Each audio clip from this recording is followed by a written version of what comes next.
Bien amigos, acá estamos, acá no, como siempre digo, no estamos ahí donde ustedes están viendo. ¿Es posible que sea cielo azul aquello que vemos? Sí, es Está parte. nublado, está nublado Entre las nubes sí, igual aparece sigue el cielo celeste. Igual sigue estando re frío, ¿no? Sí, Ah, claro. tremendo. Sí. Bueno, y este fin de semana va a haber, de mañana va a haber grados de 1, 2 no me digas eso. y 3 graditos. Vos tenés mañana Sí, señor, tengo faena, actividad. ¿no? Sí, claro. Bien. Operación Esperanza es un libro que recoge experiencias de uruguayos que están al servicio de las Naciones Unidas cumpliendo misiones de paz en representación de Uruguay. Así está la carátula. Lo escribió el amigo Daniel Brown, que lo tenemos por acá. ¿Qué tal, Daniel? ¿Cómo te va? Gracias por estar. No, siempre un gusto estar aquí en Buscadores. ¿Estás acá o estás en Estados Unidos? Bueno, en los dos lados. En los dos lados. ¿De dónde estás más? Ahora estoy pasando 8 meses al año en Estados Unidos y me vengo a pasar los veranos. Ahora estoy jubilado. Me vengo a pasar los El veranos sueño en del Uruguay. pibe, toda la vida me decían, ¿qué sueño tenés? Y, verano europeo y verano uruguayo. Ahí está. Y después, Y ahora me estoy muriendo de frío acá. Cuando Así que sacas la- dejé el verano y me vine acá. después a veces sacás la cuenta y no te da el tiempo. Bueno, ¿todo bien? Todo bien, muy Bueno. contento de estar acá. Es el quinto libro, segundo libro sobre las misiones de paz. Y estoy muy contento con la respuesta. ¿Cómo se hace un libro con tanto testimonio de gente que está o estuvo allí?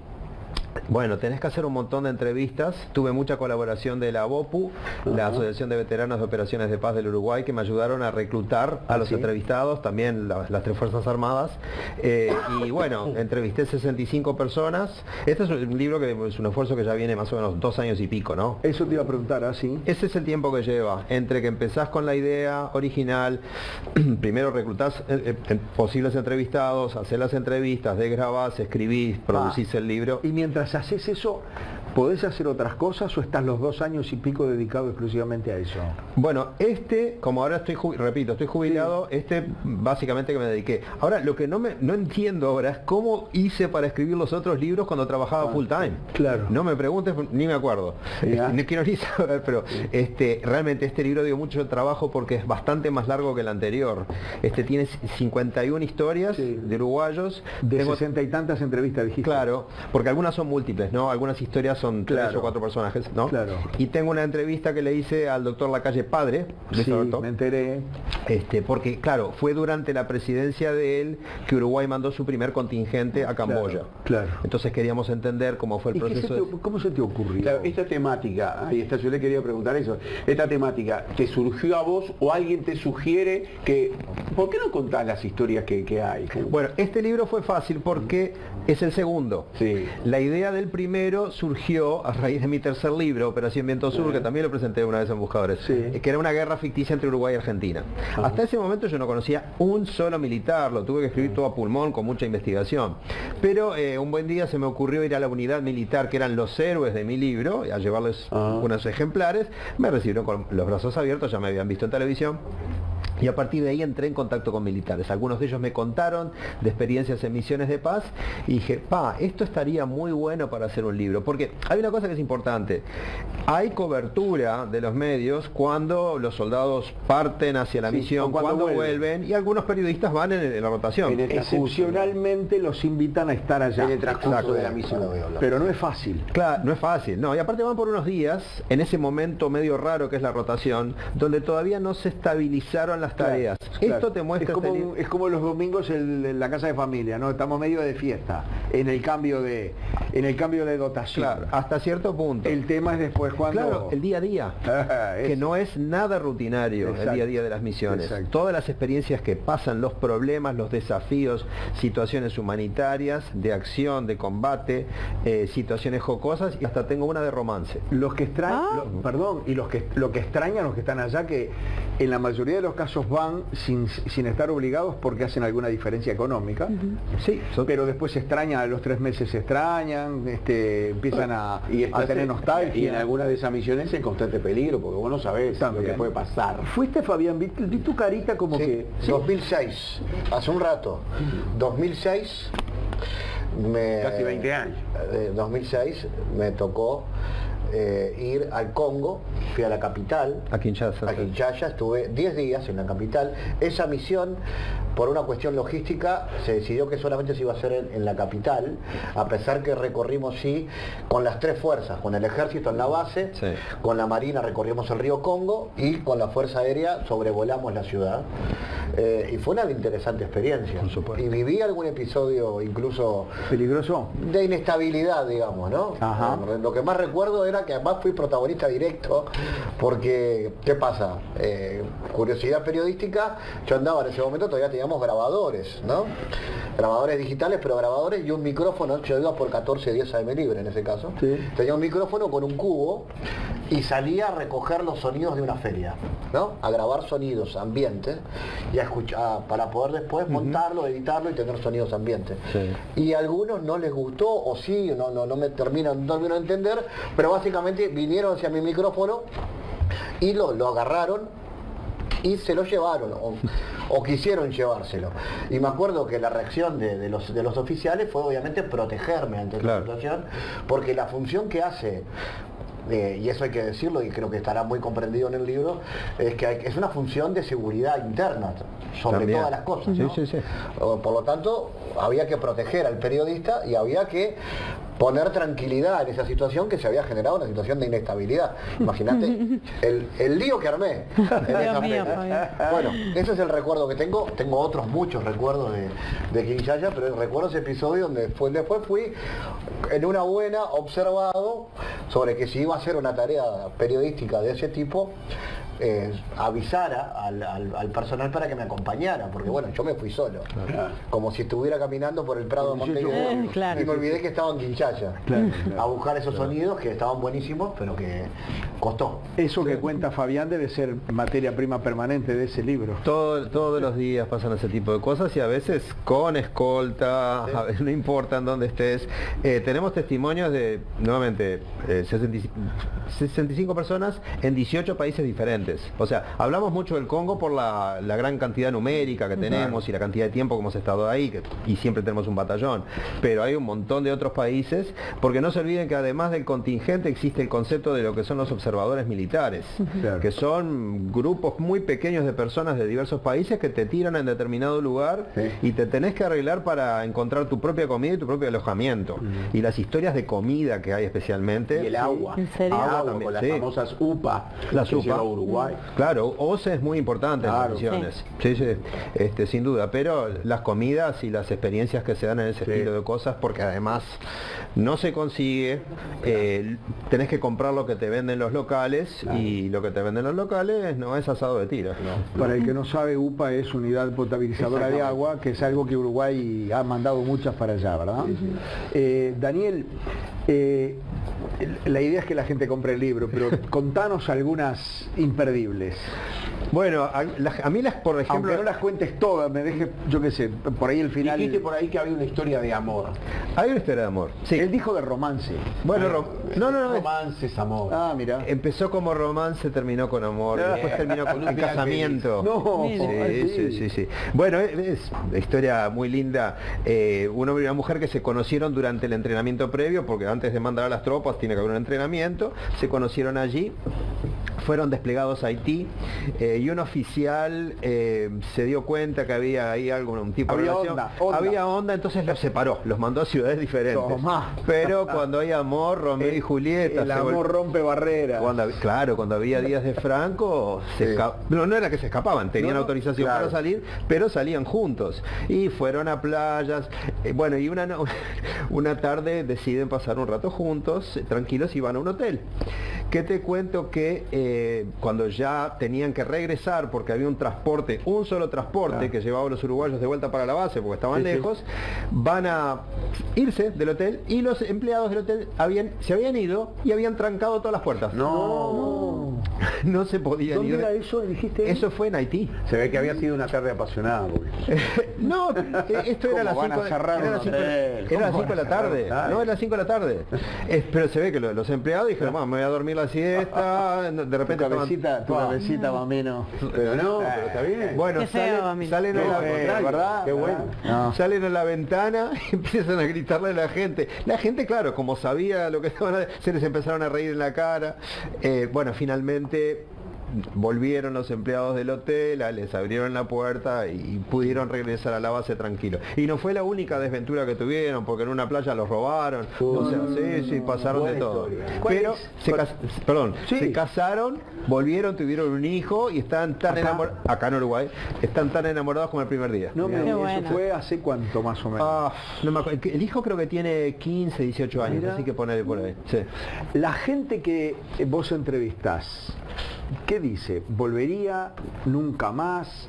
¿Lo cuenta como una gran aventura? ¿Como una etapa dolorosa? ¿Qué extraes de...? Hay de todo, ¿Sí? Hay de todo. Sí, hay gente que fue y dice, hasta aquí llegué porque no puedo soportar la separación con mi familia.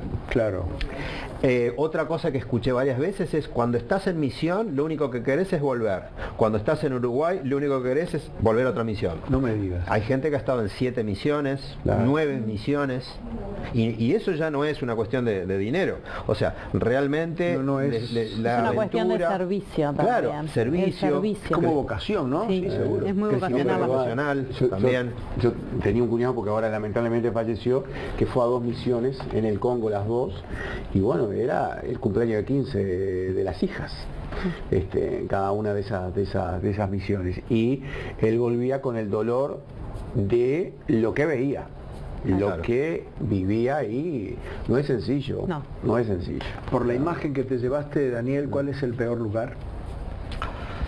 No sé si hay peor lugar, porque los problemas son terribles en En todos los todos. lugares. O sea, Naciones Unidas no te va a mandar a una misión a la Champs-Élysées, a París. No. Van a los peores lugares del mundo. Lugares con miseria, con hambre, con muerte, con enfermedades. Ahí es donde van las misiones. O sea que tengo historias que te estrujan el corazón, o sea, terribles de comprender, de Haití, del Congo. Tal vez esas dos porque ahí tuvimos mucha gente, ¿no? Pero también de otros lugares. Haití es el país más pobre del continente y el más olvidado, ¿no? Del cual las noticias siempre son tragedias. Cuando se habla de Haití es un terremoto, una hambruna, Sí. una situación de violencia, pero es un país absolutamente olvidado. Sí, sí. Y lo tenemos en el continente. Sí, todos miramos para el costado, además, ¿no? Sí. Uno tiene por acá la percepción, yo creo que además se ha escuchado alguna vez, que los uruguayos en esa situación son muy respetados. ¿Es así? Es así, es así. Me encantaría, y uno de los motivos, sinceramente, por los cuales escribo estos libros, quiero que se divulguen, no porque lo escribí yo, quiero que la gente empiece a sentir un poco de orgullo de los uruguayos que están en el exterior, porque es espectacular lo que hacen, con E mayúscula. Tenemos una reputación excelente en las misiones de paz, en Naciones Unidas. En muchos casos se exige específicamente personal uruguayo para determinadas tareas. Mira. En el Congo, por ejemplo, el batallón que tenemos es el batallón de reserva del comandante de la fuerza, o sea, está directamente al mando del militar superior. Quiere decir que es el batallón que el comandante usa cuando hay problemas, cuando las papas queman. ¿Quiénes van? Van los uruguayos. Ocurrió eso en marzo del 2017, cuando hubo el secuestro de 2 funcionarios civiles de Naciones Unidas. ¿A quiénes mandaron? A Uruguay. Los encontraron, lamentablemente, porque habían sido asesinados el primer día que fueron secuestrados. Pero el que era coronel, el jefe del batallón de aquella época, que luego ascendió a general y ahora está retirado, me contaba que los soldados buscaban a esa gente como que fueran de su propia familia. Claro. Día y noche se metían en los ríos, en el barro, desesperadamente tratando de encontrarlos, porque sabían que cuanto más tiempo pasara, las chances de que los encontraran sin vida, claro, aumentaban. Pero que era una cosa increíble ver a esos soldados luchando por gente que no sabían ni siquiera quién era. O sea, y bueno, y la relación que se establece con la población local. El uruguayo se baja del vehículo, no se queda dentro del blindado, conversa con la gente, intenta averiguar cuáles son los problemas, intenta resolverlos. Bueno. Y bueno, no todos los países que salen a misión hacen lo mismo. No, me imagino. Si no, no tendríamos esa reputación nosotros. Sí, y si todos hicieran lo mismo. Se ha dado casos de locales que cortan caminos para que Uruguay no se vaya. Mira. Sí. Porque te mandan a una localidad, estás determinado tiempo, después viene otro. No, que se quede Uruguay. Claro. Uruguay, amigo, son las 2 primeras palabras que aprenden locales en español. Mira. Sí. Y hay de muchos países, ¿no? Digo, porque uno piensa que de repente Uruguay no debiera estar, teniendo en cuenta que hay enormes países de tamaño, de poder económico, de poder bélico, de poder de defensa, y Uruguay está en todas. Sí, hay muchísimos países. En términos proporcionales, escuché el otro día que Uruguay es el que contribuye más tropas. En términos proporcionales a la población. ¿No es poco entendible eso? O para un mortal común, habiendo tantos países grandes en el mundo, que Uruguay esté ahí siempre al pie del cañón. A mí me parece excelente. Es buenísimo. O sea, una iniciativa espectacular. Y además hay otra cosa. Con toda esa experiencia conseguida en el área de misión, hoy en día son instructores uruguayos los que viajan a todos los rincones del mundo a dar cursos de protección de civiles, derechos humanos, participación de la mujer, lideranza. O sea, ¿cuál es la explicación de eso? ¿Alguien la tiene? No. ¿Vos la tenés? ¿la explicación de por qué? Claro. Yo creo que es la idiosincrasia nuestra. O sea, yo creo que somos así. Y hay otra cosa muy importante. Uruguay no tiene intereses. En términos de... Nosotros no vamos a la misión para tratar de vender o de nuestro pescado o de nada, o de sacar minerales o de lo que fuera. Vamos a servir. Nos mandan allá, hay una misión de paz que hacer, bueno, vamos y la vamos a hacer. Hay una fuerte vocación de servicio en la ciudadanía, y lo ves también en las misiones que no son militares. Hay muchos uruguayos en el mundo misionando en otras causas, y también generan un arraigo muy fuerte con las poblaciones, y hay muchos que han decidido quedarse incluso en esos lugares de misión. ¿Hubo gente que no quiso dar testimonio? ¿Que no quiso? No. Bueno, en realidad, cuando me mandaban, todos eran voluntarios. ¿no? Lo que sí tuve que hacer por motivos, fíjate, libros bastante gruesitos, son casi 470 páginas. Tuve que hacer una selección, no pude poner todas las entrevistas porque si no esto terminaba con 1000 páginas. Claro. Fíjate, tenemos ya casi 60.000 uruguayos que fueron a misión. Cada uno de ellos vuelve mínimo con 100 historias. Hay millones de historias para contar. Entonces, tenés que ser un poquito selectivo, ¿no? Pero ya te digo, conté con mucha colaboración para esto. Yo realmente no pensé que iba a escribir un segundo libro, pero hay algo que puse en la contratapa que me gustaría resaltar. Hay una ley, la ley 19.650, que fue promulgada el 17 de agosto del 2018, poco tiempo después de que yo presenté el primer libro, que dice, dispónese la erección de un monumento en memoria de los ciudadanos caídos en el cumplimiento de misiones de paz. Pero ese monumento aún no ha sido construido. Y yo no puedo construir un monumento. No. Yo puedo escribir. ¿Fue año 2017? 2018, la promulgación de la ley. O sea que hace 7 años. Sí. Entonces yo puse que cada ejemplar de este libro se convierta en un pequeño memorial en honor a ellos. Por eso lo escribí. Hay una ley que, mira, no, eso yo no sabía. Hay una ley. 19.650. Ordena un memorial. Ordena un memorial, sí. Acá dice, qué bueno ese libro, felicitaciones al escritor, lo voy a comprar, ¿dónde puedo hacerlo? ¿Está en todas las librerías? Está en todas las librerías ahora. Bien. Se puede conseguir en Mercado Libre, se pueden conseguir, en Librería Da Vinci, que también es la editorial, acá en Montevideo, y lo voy a presentar oficialmente en Montevideo el jueves que viene, el jueves 5 a las 11 horas en el Instituto Militar de Estudios Superiores, el IMES. En Boulevard Artigas, ¿no? Sí, Boulevard Artigas, casi Garibaldi. Exacto. Y 2 días después, para aquellos que no puedan concurrir, en Punta del Este.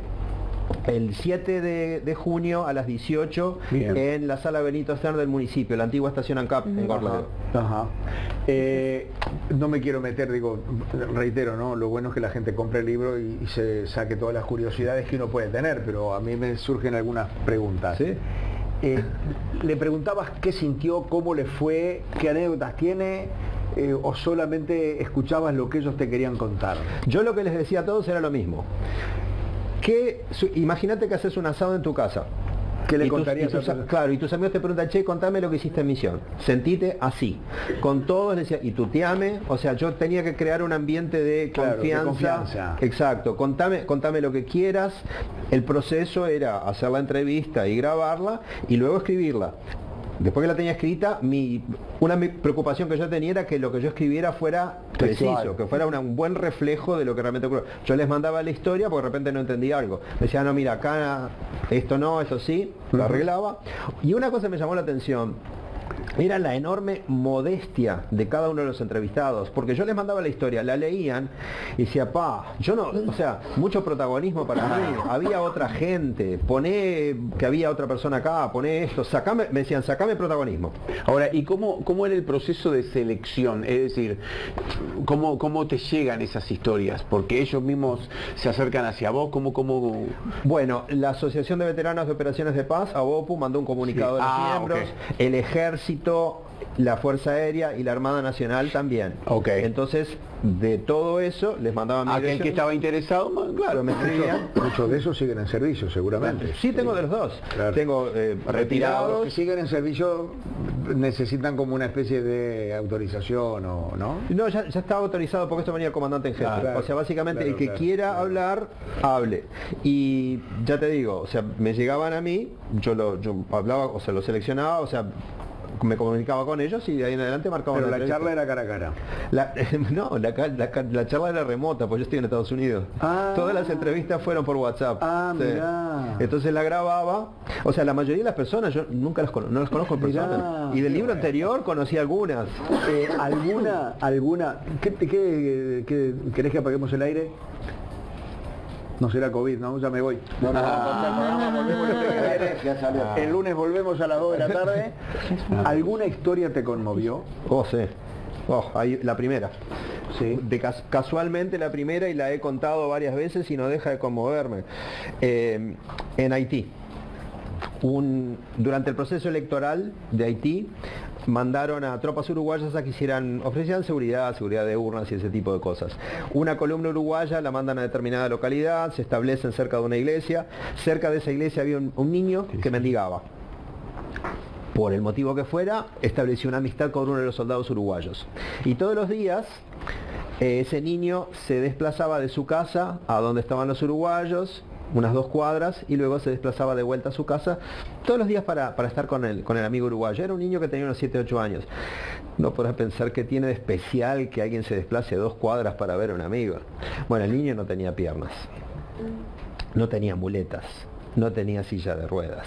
El niño se arrastraba por la calle de tierra con las manitos. Con las manitos. Y todos los días hacía eso. Y el uruguayo le daba una galletita, un yogur. Y ni mencionemos las circunstancias en las cuales ese niño perdió las piernas. Que no fue por enfermedad, no fue por una... horrible. Bomba, No, se las cortaron a propósito. Oh, Dios. Se las mataron a los padres y les cortaron las piernas. Y lo dejaron que se desangrara hasta que un vecino lo salvó. O sea, está jodiendo. No, es verdad. Es verdad. Sí, bueno, sí. Pero si me permiten terminarla, porque la verdad que es fuerte.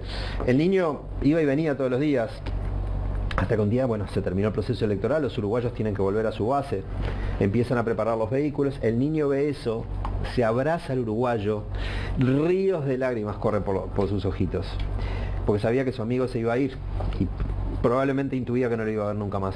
Le pidió que lo esperara unos minutos. Se arrastró las 2 cuadras a su casa, se arrastró las 2 cuadras de vuelta y le trajo un muñequito, como un peluchito, un osito verde, y se lo entregó, porque ellos entendían con un poco de español, un poco de creol, a veces escribían alguna palabra y le dice, bueno, gracias por ser mi amigo, te doy esto para que te acuerdes de mí, gracias por haberme dado comida.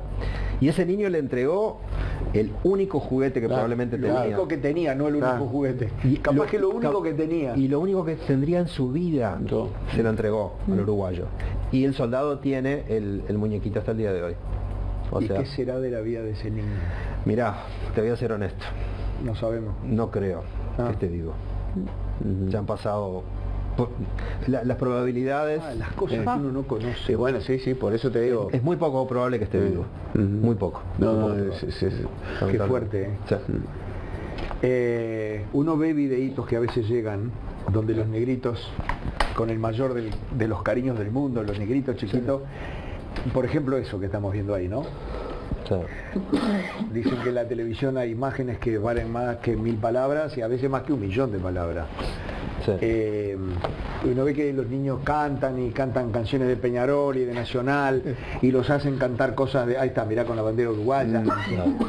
Bueno, sí, las imágenes, yo iba a preguntar, ¿eso es real? Y las imágenes me están contestando antes que yo pregunte. pero ¿alguien te contó de ese tipo de cosas? Sí, pero eso es cosa de todos los días allá. Y hay algunos que hablan castellano como nosotros. Porque han escuchado. Claro, Ah. sí. Hubo uno que en una negociación que estaba yendo bastante mal entre un grupo armado y uruguayos, había uno de estos muchachitos que había aprendido a hablar español y estaba oficiando de traductor. Y como la cosa no funcionaba, el nenito de repente mira a los uruguayos y dice: che, yo no entiendo a estos africanos, no pasa nada, llévame para Uruguay y me voy a Tristán Narvaja. No, se aprendió dos frases. Hablaba perfecto. Con Claro, todo pero ¿cómo fluente. conoció a Tristán Narvaja? ¿Alguien? Claro, Sí, porque de los le cuentos. ahí permanentemente. El Che, se lo Che. aprendió ahí. Sí, hablan perfecto, hablan perfecto. Pero los quieren a los uruguayos. Claro que los quieren. ¿Qué era eso que nos decías antes de salir al aire de que no lo agarré muy bien porque estábamos preparando el tema de las pausas y todo lo demás, de que decían que los uruguayos se comían a la gente? ¿Cómo era eso? ¿Alguno de tus compatriotas? ¿Un portugués? Sí. Bueno, ¿qué pasó? Bueno, terminamos acá la entrevista. ¿Terminamos? En una base uruguaya, Sí. como siempre, eso que veíamos recién, la relación con los niños, y los niños siempre venían a la base y los uruguayos les daban comida, y un buen día los niños desaparecen. Entonces